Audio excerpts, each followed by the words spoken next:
Bonjour tout le monde et bienvenue à la capsule numéro 21, je crois. Hier, j'ai parlé quelque chose et j'ai eu l'impression que, OK, il faudrait peut-être que j'aille un petit peu plus loin là-dedans. Et si vos émotions ne représentaient pas qui vous êtes vraiment? On a dans cette réalité, dans la société dans laquelle on vit, les gens se sont souvent identifiés à leurs émotions.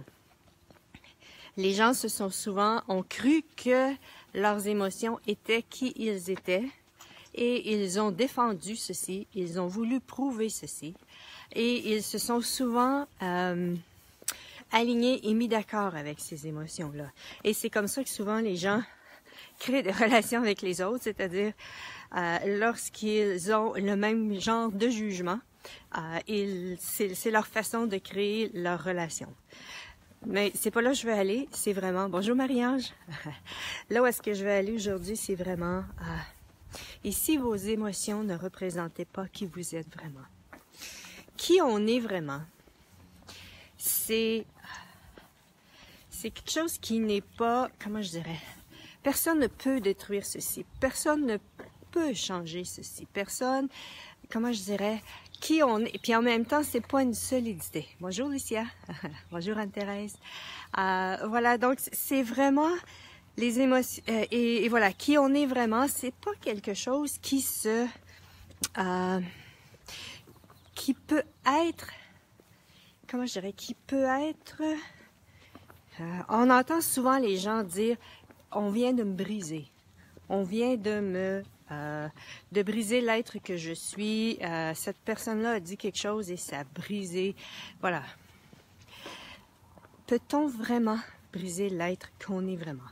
Peut-on vraiment affecter l'être qu'on est vraiment?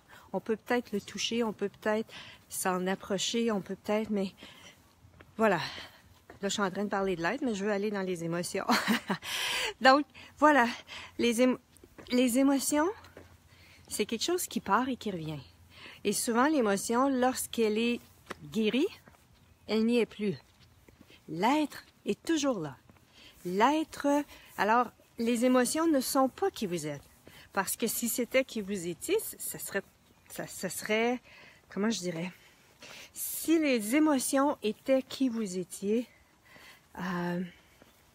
ça resterait en place. Mais pourtant, les émotions, tout ce que c'est une énergie. Les émotions, c'est une énergie et c'est la signification qu'on leur donne, c'est l'importance qu'on leur donne, c'est ça qui fait que ça reste en place. Et quand on se permet d'être en relation avec l'émotion de façon différente, c'est-à-dire lorsqu'on se permet de ne pas s'identifier à ceci, parce que c'est un des premiers pièges avec les émotions. On s'identifie à nos émotions et on croit que c'est nous. C'est qui est-ce que nous sommes. Alors que souvent les émotions, c'est peut-être même pas à nous. C'est peut-être l'émotion de quelqu'un d'autre.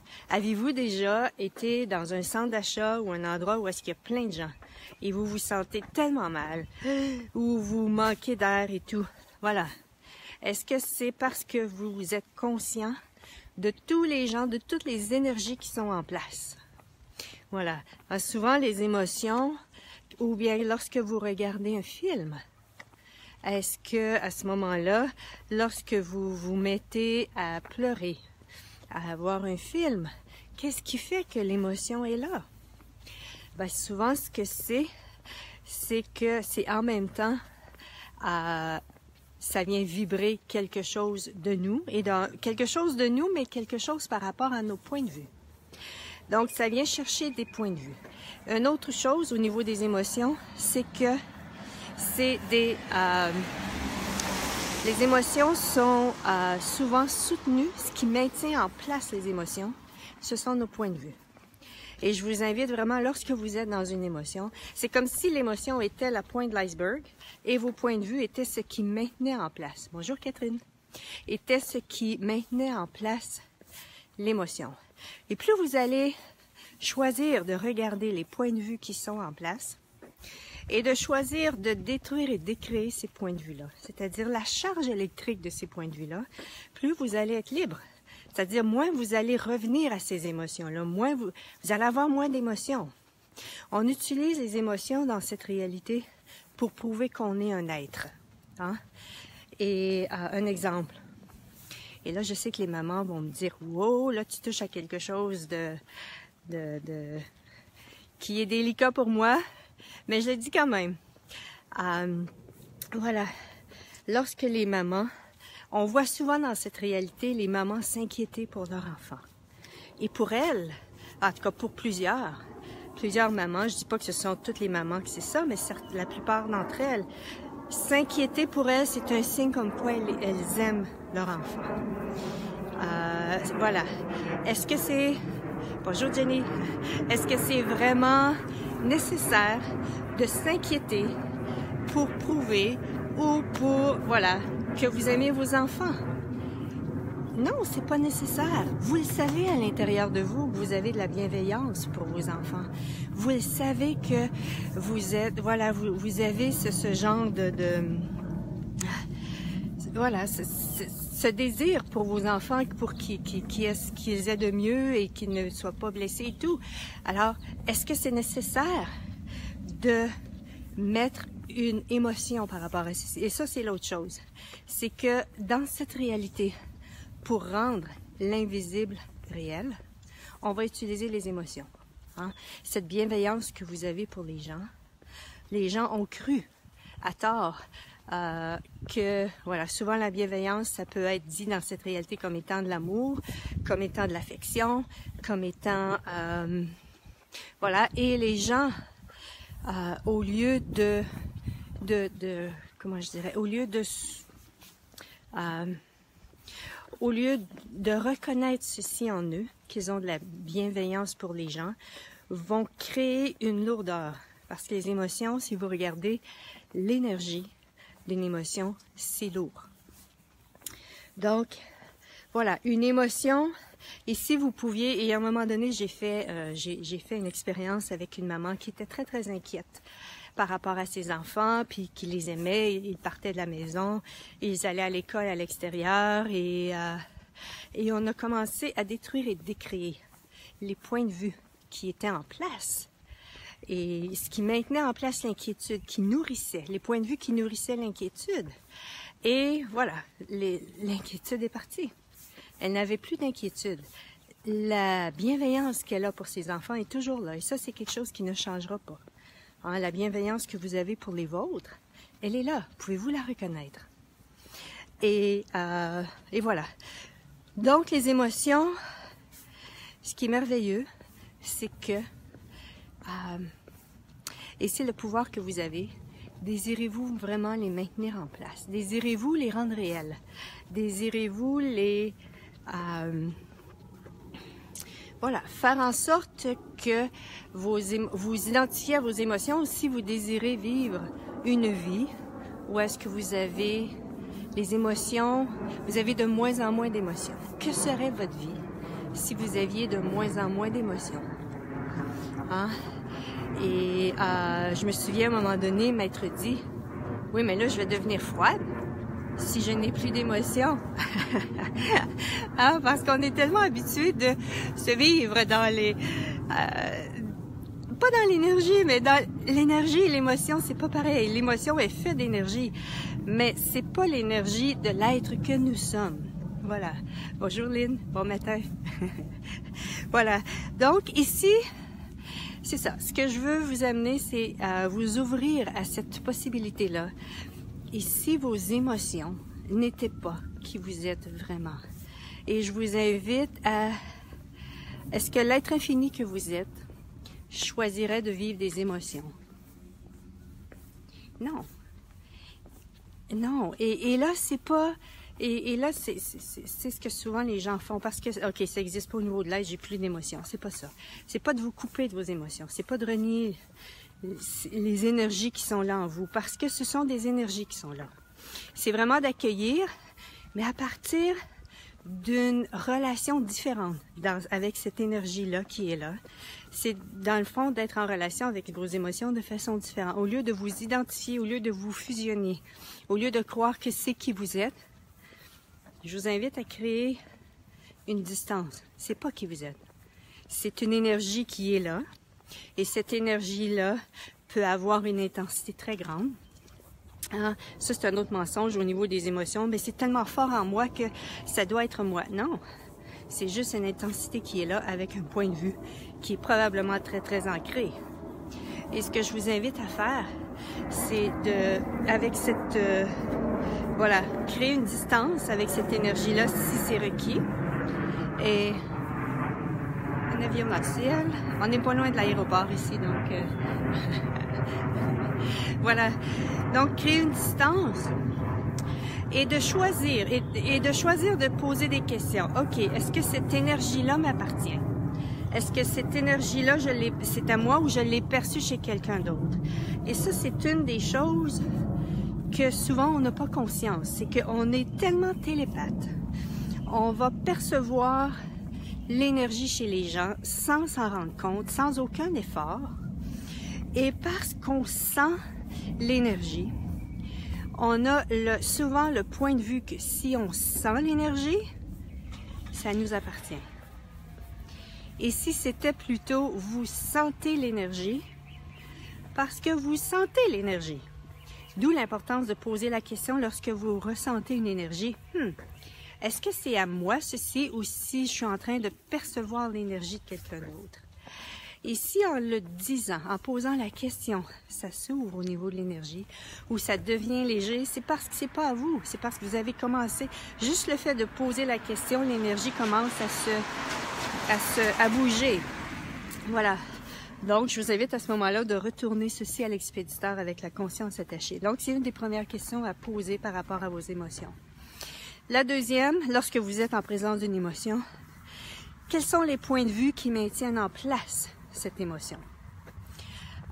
Ou parfois, c'est juste, OK, je détruis, je décrée. Ça peut être la deuxième question. Tout ce qui maintient en place cette émotion, je détruis, je décrée. Et toute cette énergie de colère, un exemple, si c'est la colère, je la détruis, je la décrée. Et si il reste encore quelque chose, je vous invite à aller voir quels sont les points de vue qui maintiennent en place cette émotion. Et si vous avez accès, parce que parfois la magie de poser une question, c'est qu'on reçoit les prises de conscience. Poser une question fait en sorte que ça ouvre la clé. C'est comme la clé qui ouvre la porte de la conscience. Et parfois, juste le fait de poser ce genre de questions-là, vous allez recevoir des prises de conscience. Oh, regardons ça. J'ai la colère parce que j'ai l'attente que cette personne-là était pour faire ça pour moi. Un exemple. Ça peut être quelque chose comme ça. Et plus vous allez choisir à chaque fois que vous avez une émotion, plus vous allez choisir de ne pas vous identifier à ceci, mais plutôt d'être en relation différente avec votre émotion, c'est-à-dire d'être plutôt dans un espace d'observation et de poser des questions par rapport à ceci, plus vous allez pouvoir vous libérer de toutes ces prisons, parce que se vivre à partir d'émotions, premièrement, ça demande tellement d'énergie, ça demande tellement de vivre à contre-courant de l'être que nous sommes vraiment, et ça vous vide. Avez-vous déjà vécu une colère qui fait en sorte qu'après ça, à la fin de la journée, vous êtes vidé, hein? Vous êtes vidé. Je le vis de temps en temps. Pas souvent, mais quand ça m'arrive, je suis vidée. Parce que ça prend tellement d'énergie pour maintenir en place la colère, pour maintenir en place votre point de vue. Et une chose aussi que j'aimerais partager ici, c'est que dans mon cas, le fait de ne pas maintenir en place l'émotion, ok, je vais juste tourner, ok, ça fonctionne, it works. Le fait de choisir de ne pas maintenir en place l'émotion m'a amené vraiment à regarder des choses de ma vie que au premier abord, je voulais pas regarder. Hein? Il y a des choses de ma vie que, à un moment donné, lorsque j'étais enfant, j'ai fait des choix que je voulais pas ça dans ma vie. À un moment donné, je me souviens avec Miles, on vit au Québec, et je veux contrôler Miles. Et je veux que Miles soit d'une certaine façon. Je veux que Miles agisse d'une certaine façon. Et là, je prends conscience, et là, je suis dans une telle colère. Et là, je prends conscience de ceci. Mais au lieu de devenir la colère et de vouloir avoir raison, de vouloir prouver quelque chose, je me suis juste dit, OK, qu'est-ce que c'est? Et j'ai demandé à Miles de me poser des questions. Pose-moi des questions parce que je veux sortir de ça, parce que ça revenait tout le temps. Hein? Si c'est quelque chose qui revient tout le temps, c'est parce qu'il y a quelque chose qui est derrière. Et là, il m'a posé des questions et là, je suis allée voir plus loin. Et là, on a pu détruire et décréer des points de vue limitatifs qui me maintenaient dans quelque chose où est-ce que, et de un, je ne permettais pas à l'autre de choisir ce qu'il désirait pour lui, et de un. Et de deux, ça prend de l'énergie à Titi de vouloir contrôler les gens autour et de vouloir que les choses soient de notre façon. Hein? Et alors voilà, c'était pour moi une grande libération que d'aller plus loin, de ne pas donner raison à mon émotion, de ne pas croire que... parce que j'avais aussi le mensonge, si je suis en colère, c'est parce qu'il y a une raison, et puis t'es mieux de changer. Hein? Ouf! Pas toujours plaisant pour l'autre, et non plus pour moi. Donc voilà, c'est ce que je vous invite et la colère. La colère, c'est une des émotions qui est la plus présente sur la planète. Donc, posez-vous la question aussi par rapport à la colère, si elle vous appartient. Combien de fois j'étais en colère lorsque je vivais en Floride? Et je posais la question, est-ce que ça m'appartient? Non, c'était au gars qui vivait en haut de chez nous. Il y avait de la colère et je percevais sa colère. Je la sentais et là, parce que j'étais en présence de cette énergie-là, là, j'essaie de trouver dans ma vie, OK, sur quoi je suis en colère? Qu'est-ce qui me met en colère? Voilà, et là, je la nourrissais. Bonjour Marie-Denise. Alors vraiment ici, c'est... bonjour Dominique. Alors vraiment ici, c'est... Je vous invite par rapport à vos émotions, si vous voulez vous vivre une vie où est-ce qu'il y a plus d'harmonie, où est-ce qu'il y a, voilà, il y a plus de paix, où est-ce qu'il y a plus de calme, c'est d'être en relation avec vos émotions de façon différente. Et une des premières choses, voilà, comme je disais, c'est de poser des questions. Est-ce que ça m'appartient? Ensuite, si ça vous appartient, détruire et décréer. Ensuite, d'aller voir les points de vue qui sont en place, qui maintiennent en place cette émotion-là. Voilà, c'est fait un peu plus long aujourd'hui, mais quand on parle des émotions, c'est souvent ça. Alors, merci beaucoup tout le monde. À la prochaine et bonne fin de journée. Au revoir!